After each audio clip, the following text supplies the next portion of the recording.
I need to get this off my chest because the situation is driving me crazy. I'm Robert, 34M, and I own this small cafe in downtown Seattle. It's not one of those trendy spots with fancy latte art and overpriced avocado toast, just a cozy place serving good coffee, fresh pastries, and simple lunches. I started it 5 years ago after spending nearly a decade working as a barista in various coffee shops around the city. Starting the cafe wasn't easy. I used all my savings, took out a small business loan, and worked 80-hour weeks at the beginning. My wife Tori, 32F, was amazing through it all. She kept her teaching job and supported us while I got the business off the ground. Those first 2 years were rough. There were times I thought we wouldn't make it, but we pushed through. Now the cafe is stable. Not making millions, but enough to pay me and my 2 employees, Mark and Lisa, decent wages and keep the lights on. The problem started with my in-laws, Mike, 58M, and Linda, 56F. They owned this jewelry store that Mike's father started back in the 60s. It was one of those family businesses that everyone in town knew about. They sold everything from engagement rings to luxury watches, and while it wasn't Tiffany's, they did well enough to live in a nice house and put their kids through college. Both of Tori's siblings worked at the store. Tom, 35M, was their top salesman, the kind of guy who could convince anyone to upgrade to a fancier ring or more expensive watch. Rachel, 28F, handled their marketing and online presence. She's really good with social media, always posting about new collections and creating these mini documentaries about custom pieces they made. Everything changed about 6 months ago. Mike and Linda started watching these YouTube channels about people who sold everything to travel the world. At first, it was just something they watched for entertainment, but then they got obsessed. They started following all these travel influencers on Instagram, joined Facebook groups about digital nomads, and bought courses about making money while traveling. Tori and I noticed the change but didn't think much of it. Her parents had always been pretty level-headed about business decisions. They'd run their store successfully for decades. But something about these travel influencers really got to them. They kept talking about how life was passing them by, how they needed to seize the moment before they got too old, how the jewelry business was changing anyway with online retailers taking over. One day in January, they called a family dinner to make a big announcement. They decided to sell the store. Just like that. They had a buyer lined up, some corporate jewelry chain looking to expand in our area. Tom and Rachel were shocked. Sure, they'd get decent severance packages, but they'd both built their careers around the family business. Neither of them had ever really worked anywhere else. Mike and Linda were so excited about their plans. They'd sell the store, keep some of their best pieces to sell online while traveling, and become travel influencers themselves. They had it all mapped out. Start in Southeast Asia where costs were low, build a following on social media, then partner with luxury hotels and jewelry makers around the world. They even had a name picked out for their brand, Gems Around the Globe. The sale went through faster than anyone expected. By March, they'd handed over the keys and were posting pictures from Thailand. Tom and Rachel had to scramble to find new jobs.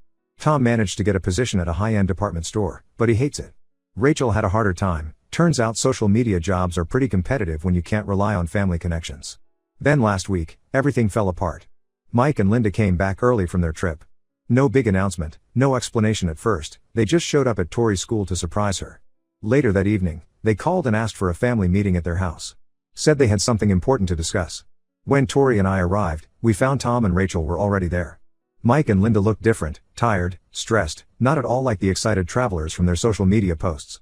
They started talking about how the travel influencer market was saturated, how their content wasn't getting the engagement they expected, how everything cost more than they'd planned. Then they dropped their real bombshell: they want to join my cafe business. Not just Mike and Linda, but Tom and Rachel too. All 4 of them. They had this whole presentation ready. Mike would handle the finances and expansion plans. Linda would develop new menu items and handle customer service. Tom would manage sales and staff, and Rachel would do the marketing. They talked for an hour about their vision for my cafe. They want to expand into the empty space next door, add a jewelry display case for Linda to sell their remaining pieces, start a catering service, and eventually open more locations.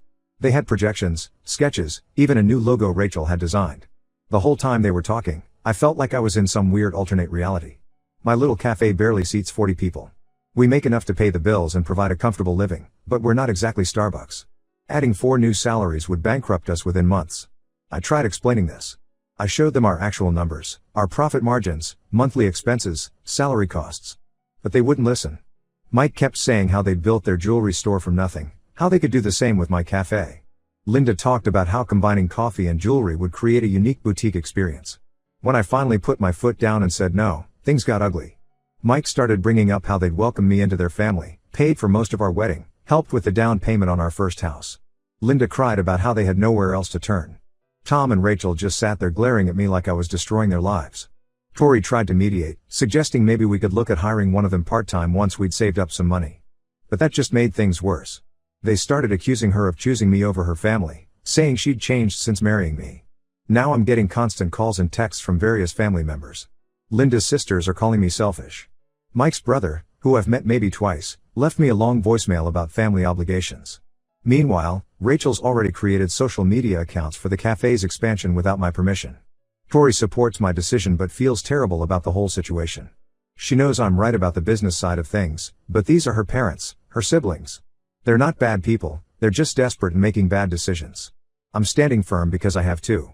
This isn't just about me, I have 2 employees who depend on this job. I have regular customers who count on us being here. I can't risk everything just because my in-laws made a bad decision to sell their business. But watching this tear the family apart is harder than I expected. Update 1: Things have gotten way worse since my last post. Remember how I mentioned Rachel had created unauthorized social media accounts for the cafe?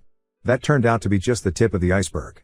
What she's done has put my business in serious jeopardy and created a huge mess that I'm still trying to clean up. The first sign of trouble came when a local catering company called me asking about a supposed partnership. They'd seen our posts about expanding into catering and wanted to discuss splitting some upcoming events. I had no idea what they were talking about until they sent me screenshots from an Instagram account I'd never seen before. Rachel hadn't just created social media accounts, she'd built an entire fake brand expansion. She was running accounts on Instagram, Facebook, TikTok, and even LinkedIn, all using my cafe's name and logo. She'd photoshopped pictures of my cafe to make it look bigger, adding in that empty space next door as if we'd already expanded. She'd created mock-ups of new menus, pricing lists for catering services, and even employee uniforms that I'd never approved. The worst part? She'd been responding to customer inquiries and taking actual bookings. She set up a business PayPal account under her name but using my cafe's brand, and she'd been accepting deposits for catering orders and event bookings that we have no capability to fulfill. I discovered this when a bride showed up at the cafe last Tuesday with her wedding planner, expecting to discuss her upcoming wedding reception that Rachel had apparently booked. I spent 3 hours that day dealing with a crying bride who'd already paid a $500 deposit to Rachel for an event we couldn't possibly host. The bride had all these messages from the cafe's events team, aka Rachel, promising everything from custom coffee bars to specialty dessert stations. She'd even been guaranteed that we'd arrange for a jewelry display featuring unique pieces for the bridal party. That was bad enough, but then I started digging deeper into what else Rachel had been posting. She'd been running this whole social media series called Family Business Transformation, documenting how my cafe was being taken to the next level by experienced business owners. She used old photos of their jewelry store success to build credibility, making it seem like they had some track record in the restaurant industry. Mike and Linda had been actively participating in this deception. They'd been going around to their old jewelry store customers, telling them about their new venture. They weren't just hinting at being involved anymore, they were straight up telling people they were taking over management of my cafe. They'd been promising special discounts and perks to their old customers, claiming they'd honor these promises once they finalized the partnership agreement. When confronted, they didn't even see what they'd done wrong. Rachel said she was creating positive pressure to force me to see the potential. She'd gotten thousands of followers for these accounts, and people were genuinely excited about the fake changes she'd promised. Tom backed her up, saying I should be grateful for all the free publicity. The real bombshell dropped when Tori got a call from her cousin who works at our local bank. Mike and Linda had gone and trying to get information about my business loan and explore options for additional financing. They actually thought they could take out loans against my business without my consent. They had this whole pitch prepared about being silent partners in the cafe. Thankfully, the bank shut them down immediately and alerted us. I had to spend last weekend doing emergency damage control. I posted clarifications on my cafe's real Facebook page explaining that all these other accounts were unauthorized. I had to reach out to everyone who'd paid deposits to Rachel and explain the situation. I'm now dealing with angry customers who booked services we never offered, confused regulars who don't know what's real anymore, and a bunch of negative reviews from people disappointed that the promised expansion isn't happening. My lawyer sent cease and desist letters to Rachel demanding she take down all the unauthorized accounts and return any money she'd collected. Instead of complying, she doubled down. She posted a tearful video about how family businesses are complicated and how she's just trying to help her brother-in-law see the potential. She's turned this into some sort of social media drama that's getting way more attention than I want. The impact on my actual business has been significant. Regular customers are confused and asking questions I shouldn't have to answer. Some people are angry, thinking I went back on promises I never made. Others are taking sides in what they see as a family drama, with some even boycotting the cafe to show support for my in-laws. Tori's relationship with her family has hit rock bottom. They've started excluding her from family events, saying she's chosen me over them. Her aunt called her ungrateful, saying she should be able to control her husband better. They even uninvited us from her cousin's wedding next month, saying our family drama would spoil the event. The worst part is that Mike and Linda still don't see what they did wrong. They keep saying they were just trying to help, that I'm being stubborn and short-sighted. They sent me a long email last night about how real family businesses require sacrifice and trust, completely ignoring the fact that they're the ones who sacrificed their own family business for a failed travel dream. I've had to install security cameras at the cafe because I don't trust them anymore. I'm worried they might try to stage some kind of takeover or create more drama for social media. Tori is supporting me, but she's heartbroken watching her family fall apart. Meanwhile, I'm just trying to keep my small business running while dealing with this nightmare they've created. Update 2: I finally discovered why my in-laws have been so desperate to take over my cafe, and it's much worse than anyone imagined. A friend who works in accounts at the company that bought their jewelry store called me last week. She felt I needed to know some information that came to light during the final audit of the sale. The store wasn't just sold because Mike and Linda wanted to travel, they were forced to sell before everything collapsed. For the past 5 years, they'd been taking out loans to keep the business afloat while maintaining their image of success. They had loans from 6 different banks, several high-interest private lenders, and had even borrowed money from Linda's pension fund. The travel influencer dream was a cover story to save face in the community. They needed to sell quickly before their creditors started legal proceedings. The amazing opportunity they claimed they got from the corporate buyer was actually a desperation sale at a lower price than the store was worth. Here's where it gets really messy: Tom and Rachel were part of the deception. They'd been drawing huge salaries from the failing business, fully aware that the company couldn't afford it. Tom was making $120,000 a year as a sales manager while the store was losing money. Rachel was paid $85,000 plus bonuses for managing their social media, even though their online sales were minimal. The store had been operating at a loss for over 3 years. They kept up appearances by taking new loans to pay off old ones, creating this cycle of debt that was about to implode. They were just 2 months away from missing major loan payments when they found the buyer. Most of the money from the sale went directly to paying off debts. The travel fund they talked about was actually just the leftover money, barely enough for a few months of travel, let alone the years they claimed they were planning for. They burned through that quickly because they kept staying at expensive resorts and eating at fancy restaurants, still trying to maintain the image of successful influencers. Their social media career failed because they couldn't afford to keep up appearances. Those beautiful hotel rooms and exotic locations in their early posts? All paid for with the last of their savings. Once the money ran low, they couldn't create the kind of content their followers expected. I learned all this yesterday when Tori confronted her parents with what my friend had told me. They admitted everything but tried to justify it. According to them, they had to maintain their lifestyle to keep up appearances for the store's high-end clients. Every loan was supposed to be temporary, just until business picked up. They really believed they could turn things around until suddenly they couldn't. Tom and Rachel's reaction to being exposed was even worse. Instead of admitting their part in the deception, they're angry at me for digging up dirt on the family. Tom actually said I had no right to expose family secrets and that real family members protect each other's reputation no matter what. The most shocking revelation was about the cafe expansion plan they tried to force on me. I found a copy of their actual proposal in Tori's email. They'd forwarded it to her hoping she'd convince me. Their plan involved taking out nearly $800,000 in loans using my cafe as collateral. They wanted to copy the same destructive pattern that ruined their jewelry store. The jewelry display case they wanted to add? It wasn't just for Linda's remaining pieces. They still owe money to a supplier from their store and thought they could quietly sell jewelry through my cafe to pay them back. They were literally planning to use my business to hide their continuing debt problems. Tori is devastated. All those years she thought her family's business was successful, they were actually drowning in debt. All those fancy family vacations, the expensive gifts, the lavish parties, it was all funded by loans they knew they couldn't repay. Her college tuition that her parents insisted on paying? Paid for with borrowed money. The community is starting to talk. Other local business owners have called me sharing similar stories: bounced checks from the jewelry store, unpaid bills, promises of payment that never came through. Mike and Linda's perfect image is crumbling fast. They're still insisting I should let them join my cafe. Their logic now is that since they're truly desperate, they'll work extra hard to make it successful. They don't seem to understand that their track record of financial mismanagement is exactly why I can't trust them with my business.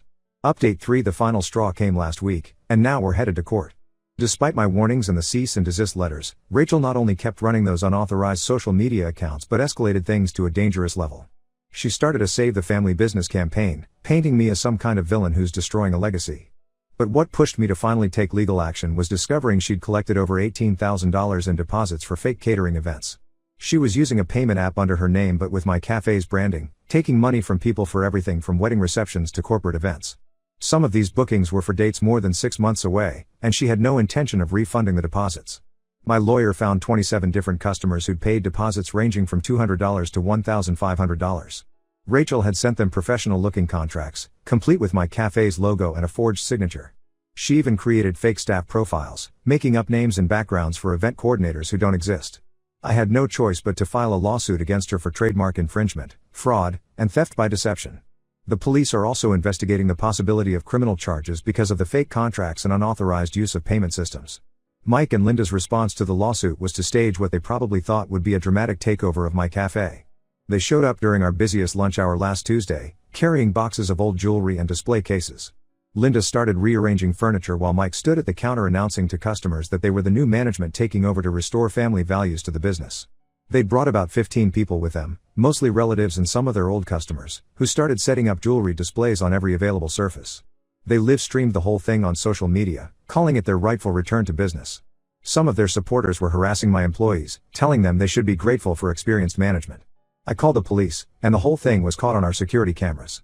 It took 3 officers to convince them to leave, and even then, they tried to play it up for their live stream, crying about how their own family was having them forcibly removed from their new business.